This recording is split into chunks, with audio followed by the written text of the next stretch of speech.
अस्सलाम वालेकुम ख़वातीनो हज़रात, कैसे हैं आप सब लोग। उम्मीद है खैरियत से होंगे। जी हाँ, माहनामा अबतरी जो बाज़ौक़ मर्दों बावकार ख़वातीन के लिए घर भर की जिस्मानी बीमारियों, जहनी उलझनों और रूहानी मसाइल का हल है। हज़रत साहब ने एक ये ज़बरदस्त अमल बताया है कि समंदर की मखलूक अमीन और अमीरुल बहर, जिस तरह फ़रिश्तों के ज़िम्मे अल्लाह ने कुछ मखसूस काम लगाए हैं, इसी तरह समंदर पे भी फ़रिश्ते मौजूद हैं।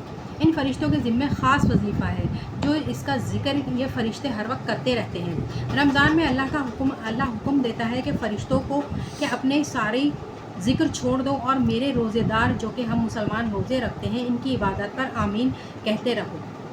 रिवायत में आता है कि ए फ़रिश्तों, सारे ज़िक्र छोड़ दो और मेरे रोज़ेदारों की आमीन पे आमीन कहते रहो। इस ज़िक्र के कलमात 14 सदियों से चले आ रहे हैं। एक मुल्ला कश्ती चलाने वाला, उसको मुल्ला कहते हैं, इसकी मुलाकात हज़रत साहब से हुई।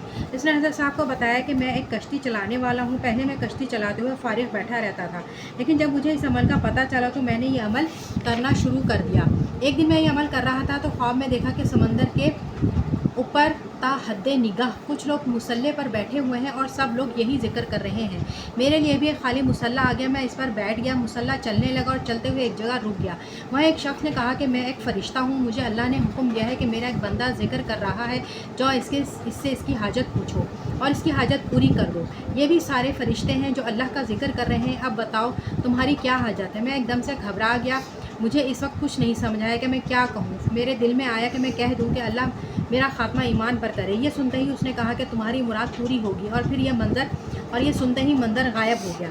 अमीरुल बहर का ख़ास अमल यह है कि एक बुज़ुर्ग हस्ती ने बताया कि अगर आपको कभी कश्ती में सवार होने का मौका मिले या अगर आप सैर व सफ़री के लिए भी कश्ती में सवार होते हैं तो एक तस्बीह या जितनी दफ़ा आपसे हो सके आप ये ज़िक्र करते रहें, कश्ती में बैठे रहें और ये ज़िक्र करते रहें। नहीं तो अगर आपको कश्ती में मौका मिले तो आप 2 निफिल हाजत के पढ़ लें और रुकू और सुजूद में बस यही ज़िक्र, यही कलमात प्यारे प्यारे पढ़ते रहें।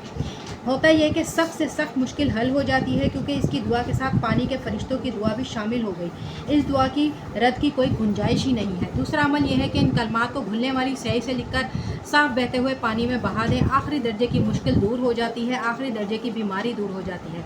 तीसरा अमल यह है कि ख़ास तौर पर जिनको दिमागी तकलीफ़ है वो सोते हुए 40 से 50 मरतबा पढ़ते पढ़ते ये सो जाएँ, खुद सुकून महसूस करेंगे। ये 3 अमल करने से आपको क्या मिलेगा सुने। कर्ज़ों से खुलासी मिलेगी, तमाम नाकामियों का हल मिल जाएगा, इज़्ज़त दौलत रिज़्क़ नस्लों का बख्त मुक़द्दर और बरकत का निज़ाम आपके साथ हो जाएगा। क़ुर्बे मुस्तफ़ा क़ुर्बे इलाही जन्नत में कमली वाले का साथ, कमले वाले मौत दुनिया और आखिरत दोनों लाजवाब। इस वजीफ़े में बड़ी ताकत है। किस्मत वाला होगा जिसे ये सफ़र मिलेगा, इसकी ज़बान जिसके ज़बान पर यह वजीफ़ा जारी होगा। इस अमल से एक रोज़ ज़बरदस्त फ़ायदा होगा। एक और ज़बरदस्त फ़ायदा होगा जो पानी में कश्ती में बैठकर यह सफ़र करेगा। रिवायत है कि पानी की मखलूक क़यामत के दिन इसके लिए गवाही देगी। कबूलियत के सफ़र को मनाने का सफ़र किया करें, कबूलियत सफ़र की तरतीब को अरेंज किया करें। और वो प्यारे कलमात हैं ये, या हलीमू या करीमू या अलीयू या अज़ीमू, या हलीमू या करीमू या अलीयू या अज़ीमू।